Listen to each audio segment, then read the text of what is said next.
Fernando Brito, começando o programa conosco hoje.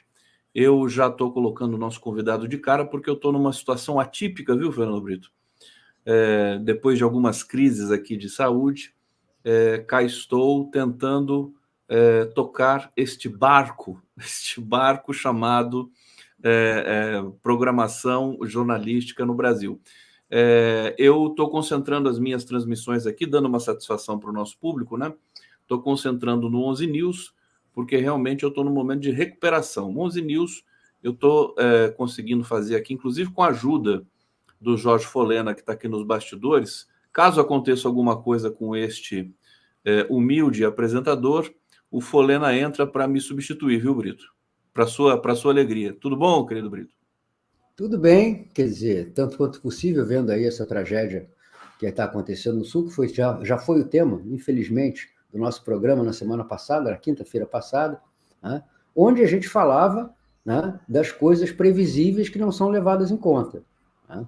E eu me lembrei, não citei naquela ocasião, de um episódio que aconteceu aqui no Rio de Janeiro, quando houve aquela ameaça de um grande ciclone extratropical aqui, e o Eduardo Paes decretou o ponto facultativo, decretou feriado, foi lá para o Centro de Comando e Controle, fez live, dizendo, e ele usou uma expressão que foi muito feliz, ele falou, olha, se essa chuva não vier, não tem problema eu virar meme, não tem problema eu virar meme alertando para um perigo que não se concretizou, não tem problema, o problema é se eu não tiver alertado as pessoas para o problema que está acontecendo.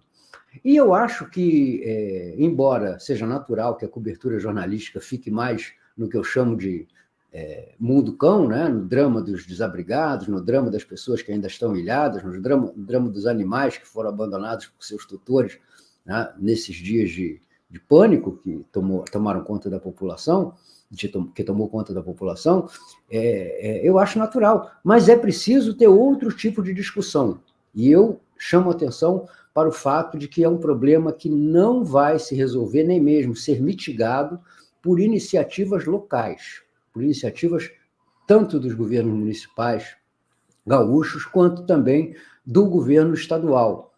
É preciso colocar todo esse trabalho, esse investimento, que se estima vai chegar perto de 20 bilhões de reais, coordenado com a participação do governo federal, porque senão nós vamos fazer pequenas obras, as pequenas emendas parlamentares, e vamos fazer pequenos muretas e bueiros para combater alguma coisa que tem proporções oceânicas, que é a enchente do Guaíba. Eu sugiro às pessoas que olhem no mapa o tamanho da Lagoa dos Patos, que começa exatamente nesse estuário, nessa embocadura de rios que formam o chamado Rio Guaíba, que se assemelha mais a um estuário ou um lago, e a saída para o mar lá embaixo, no canal de São Gonçalo, na altura de Rio Grande, para saber se é possível contar com o escoamento de água com uma enorme superfície, um enorme corpo líquido. Vai ser preciso pensar em soluções que o governo federal possa coordenar. Por exemplo, uma das coisas que eu ouvi como comentário, como informação de bastidores, é que o Lula teria dado uma ordem para que não fosse permitido que se investisse em projetos de reconstrução das áreas que repetidamente estão sendo inundadas. Não adianta. Vai se fazer um novo arruamento, vão se colocar novas pontes, vão se fazer novas escolas, novos hospitais, novas ruas, novas avenidas, no mesmo lugar onde se sabe que as águas podem, em alguns anos, voltar a tomar conta. E esses alguns anos, certamente, serão poucos em função das mudanças climáticas, que também, com toda a razão que tem a Folha de São Paulo em mostrar que houve mudanças ambientais produzidas por essa onda de extrema-direita, modificando quase 400... Olha só, está vendo na imagem? Olha a distância que a água tem que percorrer para chegar lá na pontinha, no canal do São Gonçalo, onde deságua a Lagoa dos Patos. E ali embaixo, não dá para ver porque não está marcado com a linha branca, mas essa área mais escura, também a Lagoa Mirim, que drena as águas daquela pontinha do Rio Grande do Sul né, em direção também à mesma Lagoa dos Patos. Então, é por isso que demora tanto para baixar, né, a água. Né? É por isso que demora tanto para baixar, e é uma drenagem que depende de duas condições que estão absolutamente fora do controle humano. Uma, as marés, né? Dependendo se as marés estão mais altas, a saída é menor, você diminui o fluxo, a vazão dos rios, e também do regime de ventos.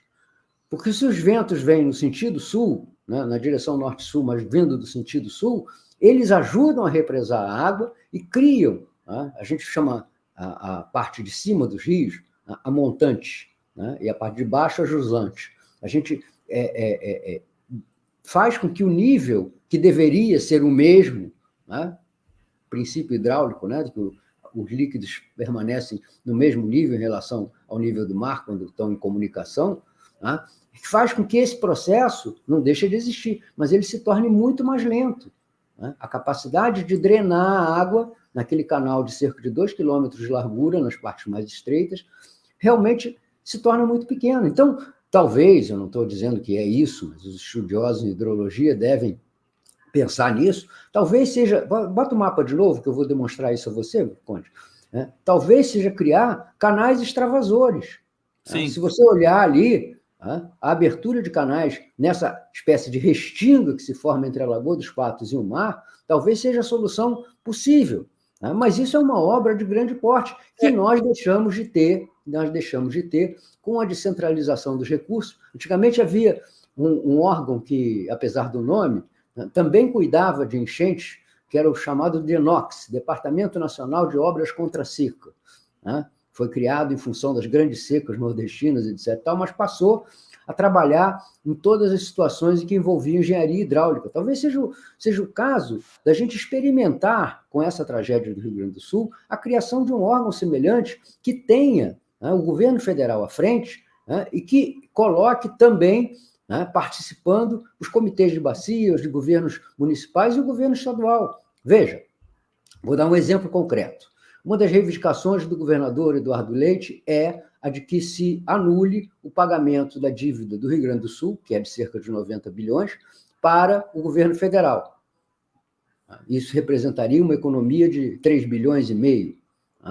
Talvez seja o caso de fazer isso parcialmente, mas também destinar uma parte do pagamento dessa dívida ao financiamento de obras físicas, concretas, que sejam capazes, pelo menos, de colocar limites, de mitigar, né, esse problema das inundações, que, vamos repetir, vai se tornar uma constante em função da elevação das temperaturas, das mudanças climáticas e da formação cada vez maior de tempestades, né, de altíssimo risco.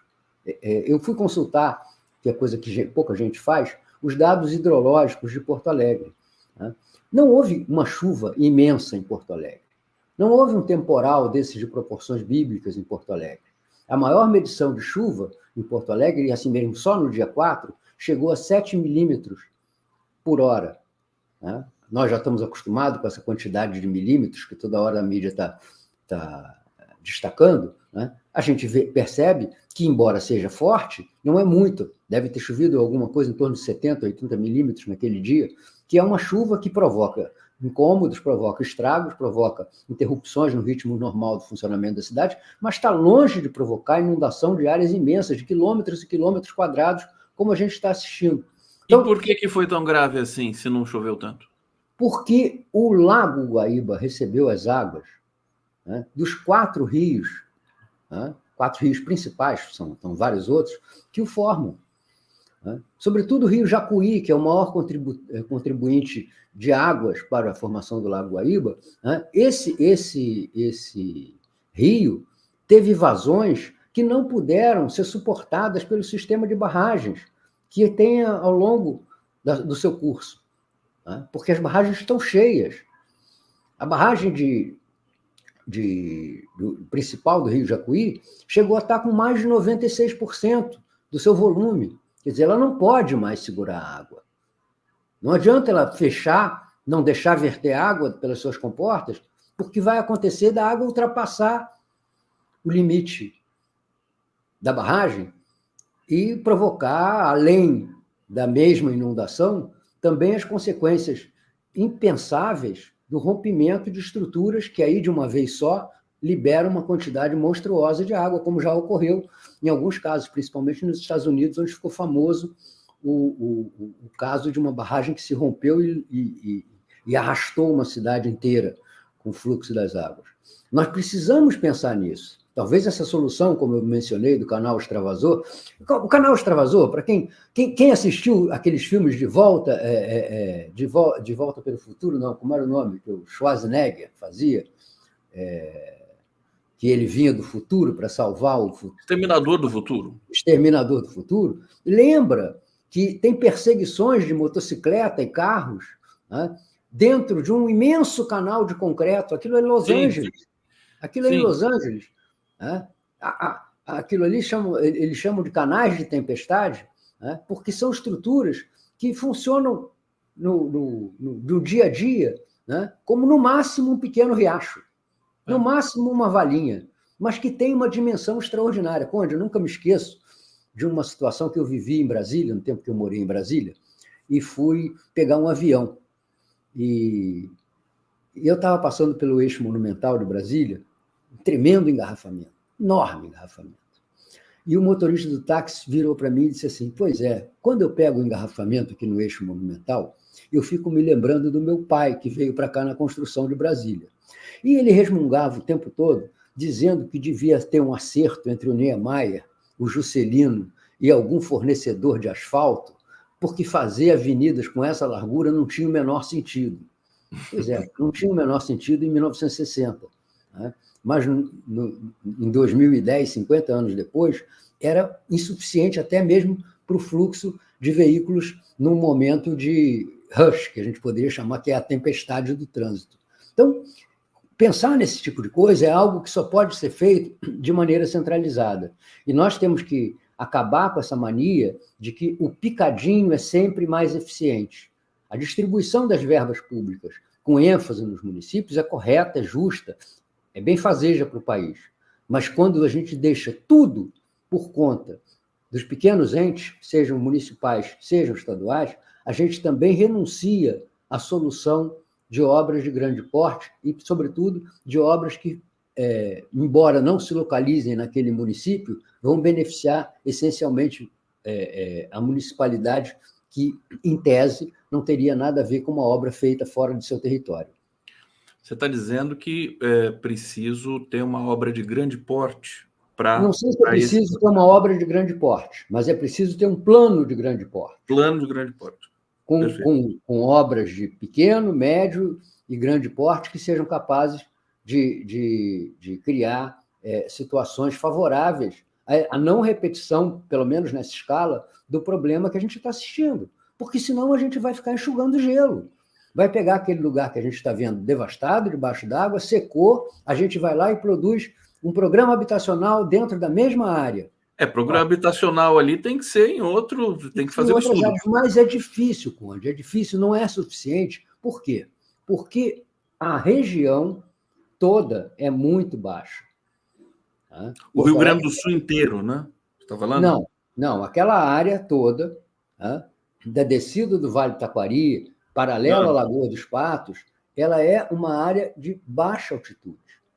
Entendeu? Então, claro, tem morrotes, tem colinas, tem áreas mais altas que não inundam, mas o que aconteceu ali não foi, essencialmente, na região de Porto Alegre, não foi o acúmulo da água que chovia sobre o local.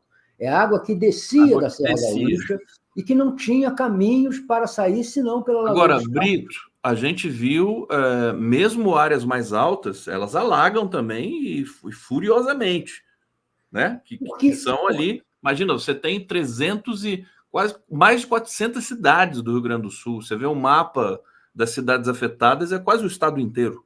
O Rio Grande do Sul é um estado que tem, historicamente, essas inundações. Não é à toa, por exemplo, que o Rio Grande do Sul tem uma tradição, né, de produção de arroz. Sim, porque ela é alagada. É uma cultura de alagados. Mas você pode observar que também... na cultura de arroz, nos alagados que são previsíveis, os alagados não são o mal em si. Né? Qualquer pessoa que estude história, por exemplo, vê que a pujança da civilização egípcia, há milhares e milhares de anos atrás, vinha das cheias do Nilo, que tornava o solo fértil. Né? Vai continuar acontecendo inundação no Rio Grande do Sul. O problema é até que nível isso vai ocorrer, né? E que soluções podem ser dadas para se garantir o controle de um corpo d'água de centenas de quilômetros quadrados, como é a Lagoa dos Patos. É difícil.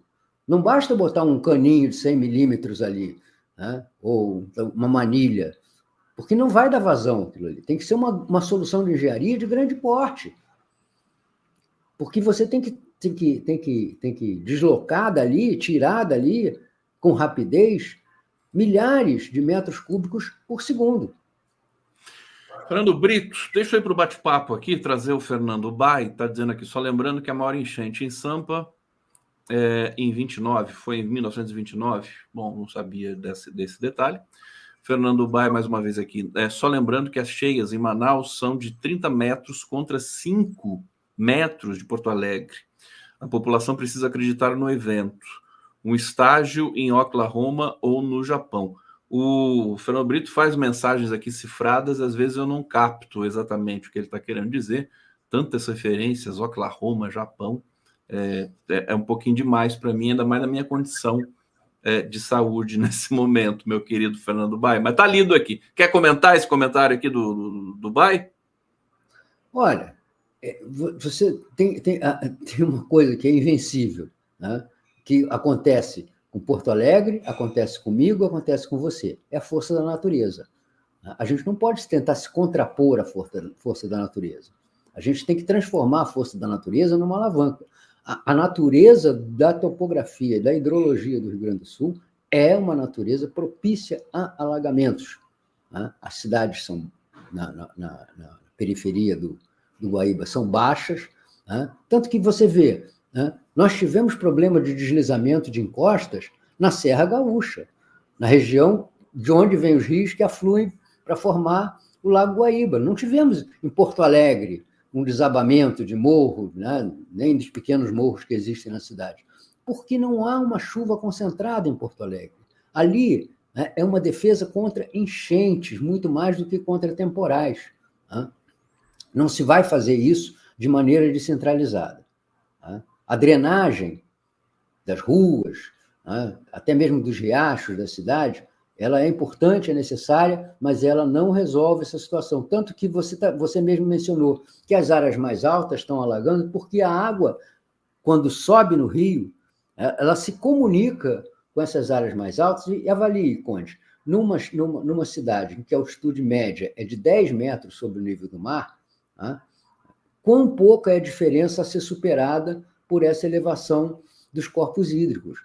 Entendeu? Agora, isso é uma discussão técnica e árida, porque governante nenhum, né, vai achar que vai se eleger nas próximas eleições municipais, né, participando de um consórcio para a construção, digamos, desse túnel extravasor que eu mencionei, de outra solução de engenharia. É uma obra a ser tocada por entes maiores, nesse caso, o governo federal, que, se vai ser cobrado pelas suas responsabilidades em relação ao Rio Grande do Sul, também tem o direito de ter poder ou parte do poder de decisão sobre como vai ser aplicada essa montanha de dinheiro que deve ser destinado ao Rio Grande do Sul para a restauração das condições de vida e de funcionamento da própria economia gaúcha. Deixa eu voltar aqui. A Giba Rosa está dizendo o seguinte, gente, devido às condições geográficas e climáticas, o Rio Grande do Sul está inabitável, hostil, e os imóveis já desvalorizam 70%, ninguém quer comprar mais as propriedades. Está aqui o relato. Luísa Hausschild. Aqui no Vale do Taquari é uma destruição ambiental com o auxílio dos políticos e empresários. E a Ana colaborando conosco. Deixa eu mostrar de novo aqui o mapa, porque eu quero fazer uma pergunta para o Brito agora relacionada a isso. Você falou aqui que poderia... uma das possibilidades, né, assim, grosso modo, seria fazer alguns canais ali na Lagoa dos Patos, ligando a lagoa até o oceano. Agora, seria um projeto de grande, né, estatura e tudo mais. O que eu fiquei assim, impressionado, mal impressionado, é que todas as coletivas que foram dadas pelas autoridades, incluindo a primeira visita do Lula, a segunda visita do Lula, as coletivas que o Eduardo Leite organiza e tudo mais, eu acho assim, primeiro, é muita falação, uma coisa que incomoda bastante, políticos ali fazendo, a gente percebe que os políticos estão querendo capitalizar esse processo para se autopromoverem, para autopromoção, para o marketing político, até o governo federal, vamos admitir aqui, e você me corrija se eu estiver enganado. E eu senti falta de pessoas especialistas, sabe? Eu acho que falta. A Marina Silva estava numa das coletivas, mas ela não fala como uma especialista, ela fala com a ministra do Meio Ambiente. O que você acha disso, meu querido Fernando Brito? Eu acho que é um problema não só de... claro que tem excesso de mundo cão, né? Qualquer resgate de cachorro toma meia hora na mídia nacional, sem, desculpe, nenhuma diminuição da importância para o seu tutor do cachorrinho, né? Tem a exploração dos políticos, tem o interesse político, né, em se aproveitar da tragédia para conseguir recursos ou deixar de cumprir obrigações, né, porque, por mais que o Rio Grande do Sul esteja sendo atingido, aquilo é uma comunidade laboriosa, rica, com muitas estruturas produtivas que não vão deixar de funcionar, né, daqui a 10, 15 dias, quando essas águas finalmente baixarem. Mas existe, desculpe, acho que é um problema de especialistas. Eu já ouvi na mídia, acho que uns 400 meteorologistas, 300 hidrologistas, e eu acho que está faltando a visão de estadista. O que falta, nesse caso, é o estadista. É aquela pessoa que consegue pensar, como diz os gaúchos, fora da caixinha ou da casinha. Pensar algo que seria impensável em condições normais. Olha, Conde, você gosta que eu conte causos? Eu vou contar um caos. Né? Existe uma obra que foi motivo da maior polêmica no Rio de Janeiro, né? Inclusive é famosa uma charge da capa do Globo mostrando o Brizola com a cara do Odorico Paraguaçu, dizendo que a construção do Sambódromo era um delírio do Brizola e que era uma obra faraônica sem nenhum sentido. Hoje, 20 anos depois, nós sabemos que acabou com a vergonheira do monta e desmonta das arquibancadas, que consumiam uma imensa quantidade de recursos públicos, permitiu a elevação do Carnaval Carioca a um espetáculo de nível mundial e tornou-se tão incontestável que não é raro que isso seja repetido em outras grandes cidades do país, criando um espaço para eventos, desfiles e carnaval permanente. Então, o próprio Brizola reconhecia.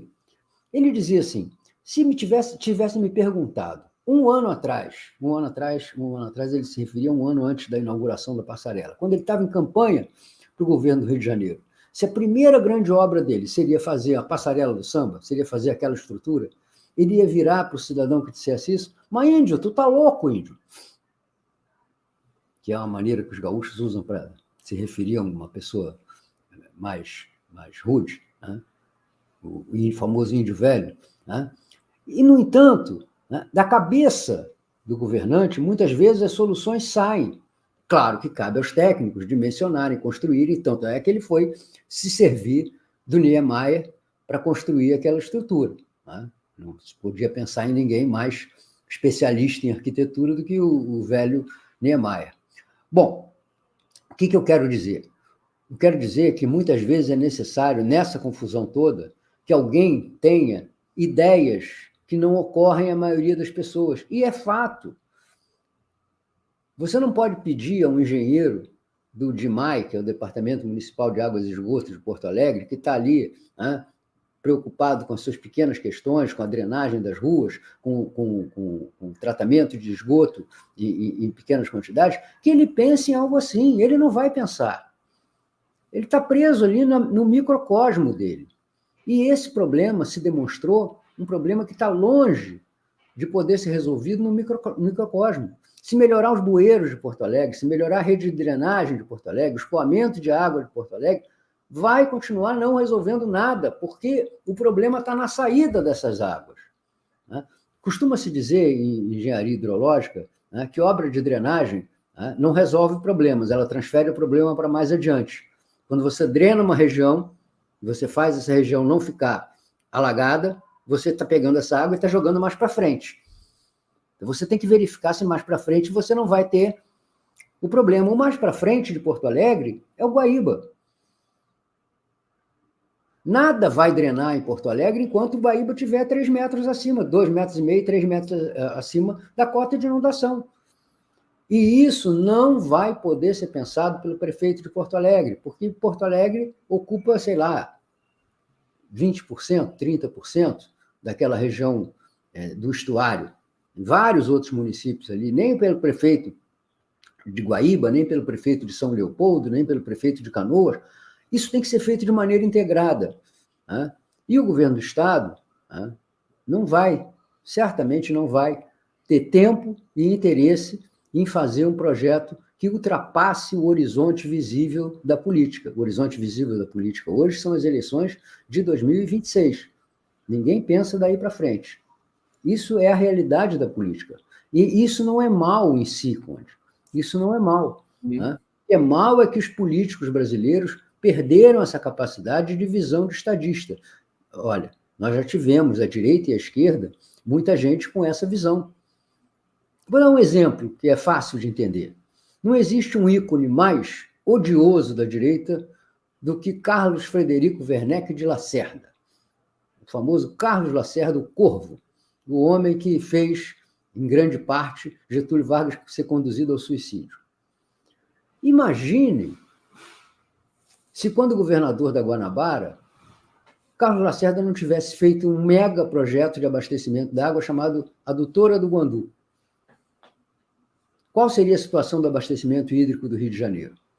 Imagine se Lacerda não tivesse construído o sistema de túneis que cruzam a cidade da Zona Norte para a Zona Sul, e que só muito parcialmente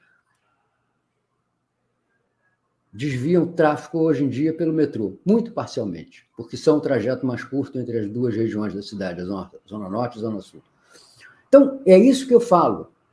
Tem capacidade de pensar à frente, capacidade de pensar adiante, capacidade de pensar soluções que não durem, como dizem os clássicos, tanto quanto as rosas de Malherbe, de um dia para o outro. Elas vão perseverar ao longo do tempo e superar as décadas em matéria de efetividade para o funcionamento da cidade.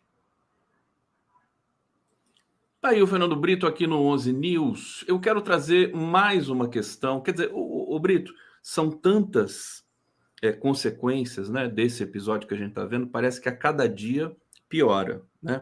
Embora a chuva tenha aparentemente parado, mas vem aí uma onda de frio, a temperatura vai despencar para 6 graus. E há graus. previsões de novas chuvas na região norte. A previsão de novas chuvas. Norte e nordeste do estado do Rio Grande do Sul, que, isso. se confirmarem, vão levar mais água para aquele funil que é o estuário, onde se forma o... E a questão estrutural, quer dizer, hospitais, né, que ficaram sem energia. A gente viu a transferência de um bebê de 3 meses, né, entubado numa UTI de helicóptero e tudo mais. A gente vê o trabalho dos militares. Tá bonito de ver, quer dizer, eles estão dando tudo de si. Os voluntários, né? Quantos voluntários no Rio Grande do Sul, praticamente, eles estão dando conta de todos esses resgates, né? E as situações dramáticas das pessoas. Quer dizer, quando a água baixar, é que a gente vai ver mais estragos ainda, que a gente ainda não viu, que está tão embaixo daquela água. É um processo que, enfim, vai mudar, já mudou para sempre a história do Rio Grande do Sul. Como é que você... Eu não sei. Né? A longa trajetória já me faz ter vivido experiências muito, muito grandes, né? E muito variadas em matéria de desastres naturais. Eu me lembro que eu era guri, tinha 8 anos, 9 anos, né? Quando o Rio de Janeiro enfrentou as grandes enchentes de 66 e 67. Né? Nós tivemos prédios que vieram abaixo aqui na região de Laranjeiras, nós tivemos uma usina hidrelétrica, a usina de Nilo Peçanha, que foi simplesmente arrastada pelas águas que desciam né, da estrutura que transpõe as águas do Rio Paraíba para formar o Rio Guandu, né? Nós tivemos desastres de toda espécie, né? E saímos dali, né, com pouca consciência dos riscos que o Rio de Janeiro tem em matéria de enchente. Algumas estruturas, por exemplo, foram exceção a isso, né? Nós temos, por exemplo, no Rio de Janeiro, né, a empresa de geotécnica municipal, que é uma das grandes referências brasileiras, e que deve essa sua importância ao investimento que ela recebeu depois daquelas enchentes. Foi muito, muito grave o que aconteceu ali. Aqui na região de Laranjeiras, para quem conhece o Rio de Janeiro, ali no final da Rua General Glicério, no morro que separa Laranjeiras de Botafogo, encostas desceram, carregaram prédios, provocando dezenas de mortes. Prédios de vários andares, não era... Que ano que foi isso? 66 e 67, foram 2 anos seguidos de enchente. Tá? E nós tiramos alguns saldos positivos ali em matéria de capacidade estrutural de nos defendermos desses eventos. Tá? Eu acho que isso vai acontecer no Rio Grande do Sul. Acho que nós vamos ter uma onda positiva em matéria de legislação ambiental, acho que nós vamos ter uma onda positiva em matéria de estruturação de obras urbanas, né? Acho que nós vamos ter uma onda positiva em matéria de escolha de locais para a habitação das pessoas, porque nós estamos falando de dezenas de milhares de pessoas que perderam, na prática, a sua casa. Aquela observação da espectadora, eu não me recordo mais, de que as casas perderam valor, os imóveis perderam valor, isso é verdade. No entanto, para os donos, eles continuam tendo valor. Tanto é assim que nós vimos nesse episódio, que muitas pessoas não queriam deixar suas casas, não queriam abandonar suas casas, preferiam correr o risco de ficar ali em meio à inundação do que deixar para trás aquele único patrimônio que conseguiram acumular ao longo das suas vidas. Então, a gente tem que compreender isso, né, e tratar essa questão com maturidade, escolher locais, né, que sejam adequados para novas construções, para a construção daquelas moradias que foram destruídas, mas, ao mesmo tempo, dotar esses locais de uma infraestrutura urbana, de um sistema de transporte, de uma rede de drenagem de esgotos, que faça com que sejam bons lugares para se viver, e não simplesmente fazer como normalmente se faz nesse país, arrastar os pobres para bem longe, né, e colocá-los para morar em caixotes. Vamos aqui, eu quero perguntar o seguinte para você, Fernando Brito, por que os extremistas mentem nas tragédias humanitárias? O cientista político Christian Lynch tuitou questionando, né, trazendo essa questão. Ele diz o seguinte, eu vou ler um trecho para você. Ele diz assim: para sustentar o ódio que radicaliza o eleitorado, a extrema-direita precisa semear dia e noite a desconfiança contra as instituições democráticas. A catástrofe é obra de Deus, do diabo, cada um que se vire, ou com a ajuda da igreja ou dos empresários. Por isso, a ação eficaz do Estado nessas ocasiões é perigosíssima para a extrema-direita. A extrema-direita tem sabotado, tem publicado fake news, propagado.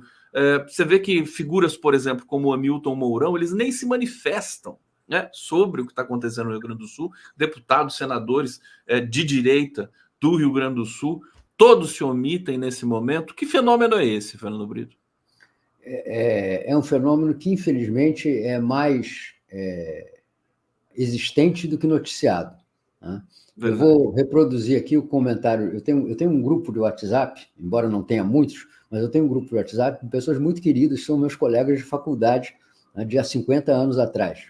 Né? E uma dessas amigas, que mora em São Paulo, disse que estava ali fazendo o seu dia a dia, estava fazendo as unhas, etc. E ouviu lá do lado, né, que o governo estaria impedindo as doações de chegar ao Rio Grande do Sul.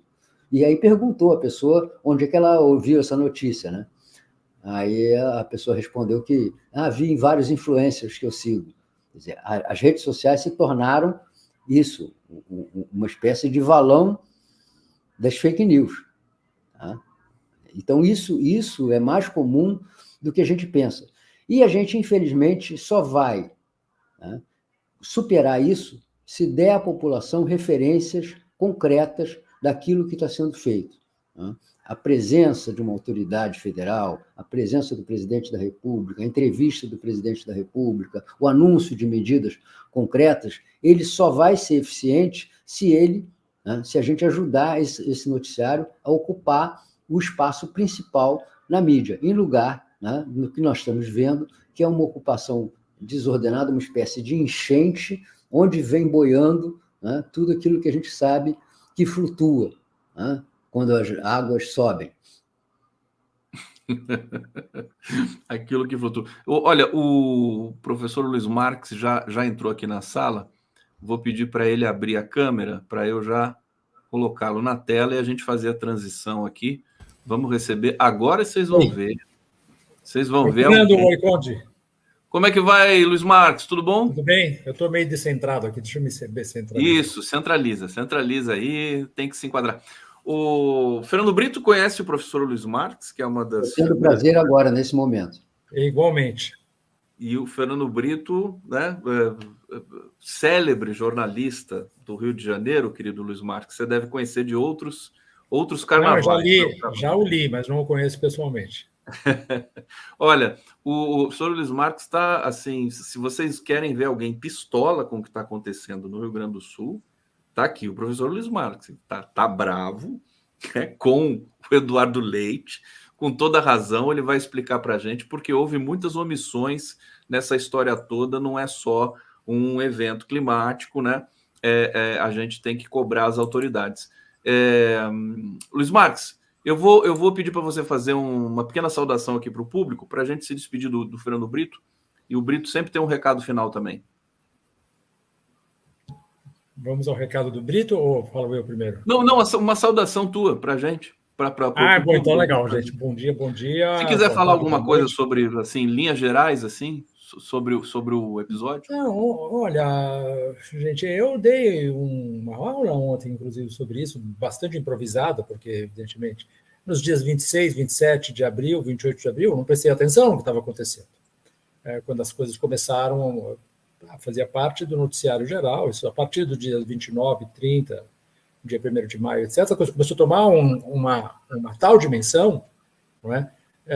Que não havia como você parar de fazer o que você estava fazendo e começar a ver o que está acontecendo no Rio Grande do Sul. E isso agora continua. Né? Quer dizer, ontem eu dei uma aula sobre isso, e era 8 de maio, a situação estava em pleno desenvolvimento ainda, e aí você tem que começar a pensar, bom, vamos ver o que está acontecendo, quais são as causas disso, etc. A gente já sabia desde sempre em relação a isso, mas agora tentei organizar um pouquinho, porque a ciência brasileira já está careca de avisar o que está acontecendo, o que iria acontecer, o que era inevitável que acontecesse, e o negacionismo geral, seja ele por ignorância, por investimento na própria ignorância, ou seja, por má fé, pura e simples, tem que ser responsabilizado. Não adianta. E o Eduardo Leite ficou dizendo, não é hora de politizar. Não é hora de politizar, sobretudo, sempre é hora de politizar, mas sobretudo agora. Assim. Não, desculpe, falei demais já, desculpe. Não, fantástico. Não, é uma coisa, tenho insistido ali, que não foi uma enchente em Porto Alegre provocada pela precipitação fora do comum em Porto Alegre.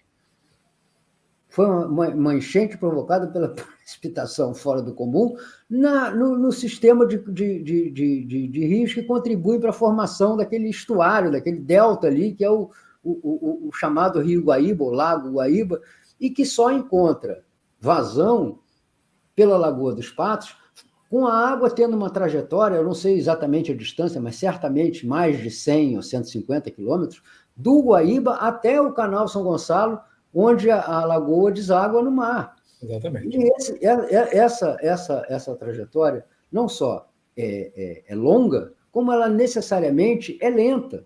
Sobretudo quando você tem razões que são fora do controle humano, que é o sistema de ventos e o sistema de maré, estão fora do controle humano, fazendo com que essa drenagem ocorra de maneira mais vagarosa, que a vazão do Canal de São Gonçalo seja menor. Bem, não é nada que a gente precise, com todo respeito aos hidrologistas, precise mais do que a sabedoria do pessoal do interior aqui do Rio de Janeiro, com as chamadas cabeças d'água. Muitas vezes você vê pessoas assim na beira de uma cachoeira, de um riacho, etc. Tal, o tempo está bom, fazendo sol, etc. Tal, e o matuto vai lá e diz assim: ó, pessoal, toma cuidado, sai da beira do rio. Por quê? Porque a chuva lá nas cabeceiras do rio faz com que, de repente, desça uma quantidade tão grande de água que aquilo se torna perigoso, em geral, e fatal algumas vezes, para as pessoas que estão ali, naquele pequeno balneário do município, ali aproveitando a beira do rio. Porto Alegre, eu chamei a atenção aqui na quinta-feira da semana passada, tinha todas as condições de saber, talvez não nesse nível, mas saber que nós íamos ter uma subida das águas, porque há estações hidrológicas medindo a vazão dos rios, há o sistema do ONS que sabe que as represas do Rio Jacuí estão no talo, que as vazões estão enormes, que aqueles reservatórios estão vertendo praticamente toda a água, né, que aflui para a sua... Então, o problema ali, nesse caso, as autoridades têm responsabilidade porque trata-se de uma omissão em relação aos seus deveres de prevenir, de avisar. Avisar não evita enchentes. A água não vai deixar de subir porque alguém avisou que ela vinha aí, mas ela evita tragédias, ela evita prejuízos, ela evita mortes, ela evita perdas econômicas. Fernando Brito, obrigado pela sua presença, participação aqui no 11 News de hoje. Bom trabalho para você, boa semana. Antes que eu invada mais o território do doutor.